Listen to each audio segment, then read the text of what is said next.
రాజేష్ సప్సన్ గారు నమస్తే. Breakfast news కి స్వాగతం. మార్పు క్లియర్ కట్ గా కనిపిస్తోంది.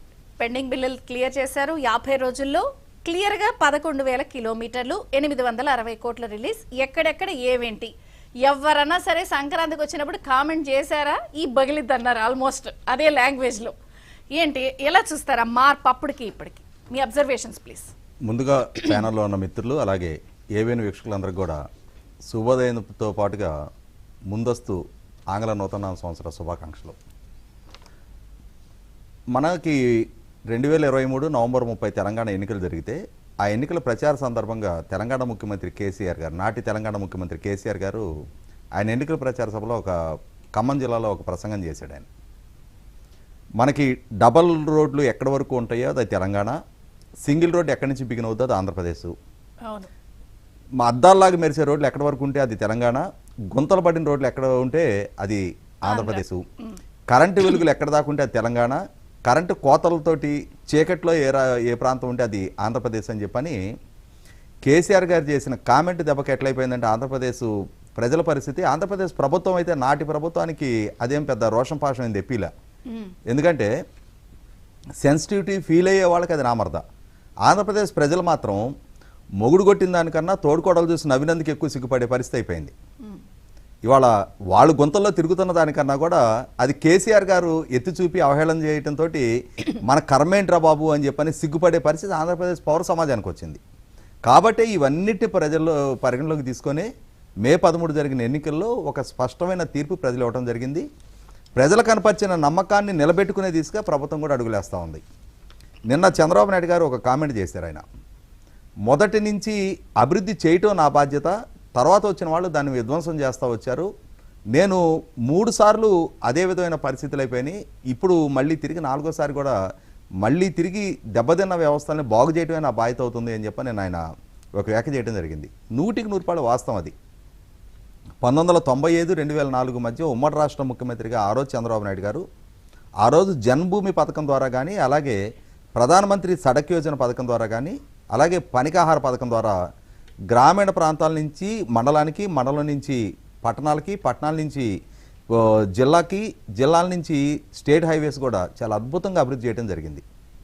2004కు ముందు చంద్రబాబు నాయుడు గారి పాలనా హయాంలో అభివృద్ధి చేసిన రోడ్లని మళ్ళీ తిరిగి 2014లో ఆయన మళ్ళీ తిరిగి పదవి బాధ్యతలు చేపట్టేదాకా 10 సంవత్సరాలు కాంగ్రెస్ పార్టీ ప్రభుత్వ హయాంలో అధ్వాన్న స్థితికి చేరినాయి. ఎంత దారుణమైన స్థితికి రోడ్డు చేరాయంటే 2014లో మళ్ళీ తిరిగి చంద్రబాబు నాయుడు గారు, భారతీయ జనతా పార్టీ ప్రభుత్వం అధికారంలోకి వచ్చే నాటికి మాకు తెనాలి నుంచి మా విలేజ్ 14 కిలోమీటర్లు ఉంటుంది.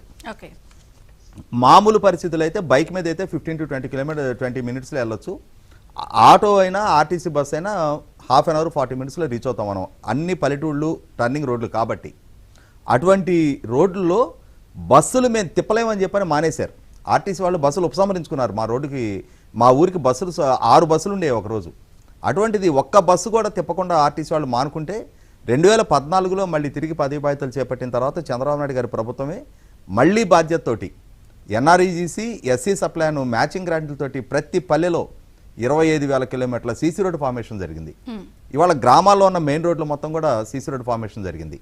అటువంటి దగ్గర నుంచి బ్లాక్ టాప్ రోడ్స్ కానీ 2019 వరకు మళ్ళీ అమర్చట్టి పెడితే మళ్ళీ 2019 నుంచి 24 దాకా మళ్ళీ యథాత స్థితికి చేర్చినాయి. మళ్ళీ 5 సంవత్సరాల పాటు 2019 నాటికి ప్రతి రోడ్డు కొత్తగా ఫామ్ అయి ఉంది. 2019 నుంచి 24 దాకా ఎక్కడైనా గుంటలు పడుతున్నప్పుడు దానికి ప్యాచ్ వర్క్ చేస్తూ ఉండి రోడ్డు మెయింటైన్ చేస్తూ ఉన్నట్టయితే 2024 నాటికి ఇంత అధ్వాన పరిస్థితి వచ్చి ఉండేది కాదు. కనీసం ప్యాచ్ వర్కులు కూడా చేయని పర్యవసానం ఏమైపోయిందంటే 5 సంవత్సరాల క్రితం వేసిన రోడ్లు మళ్ళీ 5 ఏళ్ళు గడిచేటప్పటికి మళ్ళీ అధ్వాన స్థితికి చేరిపోయి ప్రజలకు ఒక నరకప్రాయంలాగా మిగిలిపోయింది. దాంతో ఇవాళ మనం ఈ రోడ్డు ప్యాచ్ వర్క్ల గురించి మాట్లాడుకుంటున్నాం. అక్టోబర్ నెలలో Panchayati Raj and rural development ministry తరఫున పవన్ కళ్యాణ్ గారు 4,500 కోట్ల రూపాయలతోటి పల్లె పండుగ అని చెప్పని 30,000 పనులకు సంబంధించి ఆమోదం తెలిపారు. సంక్రాంతి నాటికి పూర్తి చేయాలని ఒక లక్ష్యంగా పెట్టుకొని ప్రతి గ్రామంలో కూడా ఆ village inter village road formation జరుగుతూ ఉన్నాయి. 100% ఒకరోజు ఒక పండగ వాతావరణంలో రోడ్డు ఫార్మేషన్ జరిగితే 5 సంవత్సరాలు జగన్మోహన్ రెడ్డి పరిపాలన హయాంలో ఎంత నిర్వీర్యం అవ్వాలో అంత నిర్వీర్యం అయిపోయినాయి. నేను ఒక ఎగ్జాంపుల్ చెప్తా. 2014-19 మధ్య నా వైఫ్ మా ఊరికి ఎంపీటీసీ మెంబర్గా ఉండేది. నక్కా ఆనంద్ బాబు గారు ఆయన సోషల్ వెల్ఫేర్ మినిస్టర్గా మా కాన్స్టిట్యున్సీ నుంచి ఆయన రిప్రజెంట్ చేస్తూ ఉండేవాళ్ళు. ఎస్సీ సప్లాన్ ఫండ్స్ ఆయన చేతిలోనే ఉండటంతో మా ఒక్క విలేజ్కి 97.5 లక్షలు గ్రాంట్ ఇచ్చారు ఆయన. SC sub plan NRGC matching grant తోటి ఒక్క గజం ఖాళీ లేకుండా మొత్తం పంచాయతీ రోడ్లన్నీ అంటే ఎస్సీ లొకాలిటీలో మొత్తం రోడ్లన్నీ మేము పూర్తి చేయగలిగాం ఆ రోజు. 5 సంవత్సరాల జగన్మోహన్ రెడ్డి గారి పరిపాలనా హయాంలో ఆ వేసిన సీసీ రోడ్ల పక్కన కనీసం డ్రైన్ల నిర్మాణం కూడా జరగల 5 ఏళ్లలో. అంటే ఇది కళ్ళ ముందు ప్రజలకు ఒక స్పష్టత ఉంది. 5 ఏళ్ళు చంద్రబాబు నాయుడు గారిని చూసాం, 5 ఏళ్ళు జగన్మోహన్ రెడ్డిని చూసాం. ఈ 5 సంవత్సరాల్లో జగన్మోహన్ రెడ్డి పాలన ఏ విధ్వంసం మిగిల్చింది అనేది ప్రజలకు స్పష్టత ఉంది. కాబట్టి 2024లో ఇటువంటి తీర్పు ఇవ్వడం జరిగింది. మీరు చెప్పింది అక్షర సత్యం. గంటల కొద్ది లైన్లో నిలబడి ప్రభుత్వాన్ని దించేశారు. 100కి 100 రూపాయలు ఇవాళ ఈ 800 కోట్ల రూపాయలతోటి ఈ ప్యాచ్ వర్కులు వాస్తవంగా జగన్మోహన్ రెడ్డి పాలనా హయాంలో గనక రోడ్డు ప్యాచ్ వర్కులు జరిగినా కూడా ఇవాళ మళ్ళీ 850 కోట్లు ఖర్చు పెట్టి రాష్ట్ర వ్యాప్తంగా మరమ్మతులు చేయాల్సిన నెస్టీ ఉండేది కాదు. దాన్ని కూడా నిర్లక్ష్యం చేసిన పర్యవసానం ప్రస్తుతం రోడ్డు మరమ్మతులే చేస్తూ ఉన్నారు. అసలు సిసలు రోడ్డు ఫార్మేషన్స్ మళ్ళీ చేయాలి అని అంటే కొన్ని వేల కోట్ల రూపాయల బడ్జెట్ కేటాయింపులు చేయాల్సి వస్తుంది. కానీ తాత్కాలికంగా ఈ ప్యాచ్ వర్కుల ద్వారా అయినా సరే చాలా మెరుగైన ఈ రోడ్లు నేను ప్రతి వారానికి 1-2 సార్లు నేను ఆంధ్ర ప్రాంతానికి వెళ్ళి రావాల్సి వస్తూ ఉంది.